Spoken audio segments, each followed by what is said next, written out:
ঘূর্ণিঝড় রেমালের প্রভাবে সকাল থেকেই বিদ্যুৎ বিচ্ছিন্ন চট্টগ্রামের অধিকাংশ উপজেলা। শক্তিশালী এ ঘূর্ণিঝড়ের প্রভাব পড়েছে চট্টগ্রাম নগরেও। নগরীর বিভিন্ন এলাকায় বিদ্যুৎ সরবরাহ বন্ধ রয়েছে। এতে চরম ভোগান্তি পোহাচ্ছে চট্টগ্রামের বাসিন্দারা। কবে নাগাদ বিদ্যুৎ সরবরাহ ঠিক হবে সেটিও নিশ্চিত করে বলতে পারছে না সংশ্লিষ্টরা।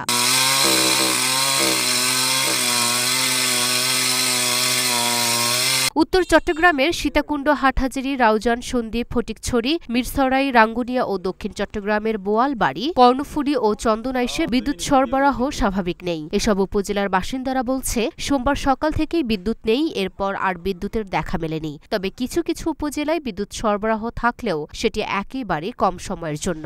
দক্ষিণ চট্টগ্রামের ৮ উপজেলা নিয়ে গঠিত চট্টগ্রাম পল্লী বিদ্যুৎ সমিতি ১ এই ৮ উপজেলায় বিদ্যুৎ সরবরাহ একেবারেই নেই বললেই চলে। তীব্র ঝড়ের কারণে বিভিন্ন জায়গায় ভেঙে গেছে বৈদ্যুতিক খুঁটি, গাছ পড়ে তার ছিঁড়ে গেছে। এসব কারণে বিদ্যুৎ সরবরাহ বিঘ্ন ঘটেছে বলে জানিয়েছে সংশ্লিষ্টরা। এই ৮ উপজেলা নিয়ে পল্লী বিদ্যুৎ সমিতি ১ হিসেবে দেখা গেছে, ঝড়ের কারণে ৭১টি বৈদ্যুতিক খুঁটি ভেঙে গেছে, ৯৫টি খুঁটি হেলে পড়েছে, ৩৪৯ জায়গায় তার ছিঁড়ে গেছে, ২৫টি ট্রান্সফরমার ও ৩৩০টি মিটার নষ্ট হয়ে গেছে। Luna Afroz, Dhaka post.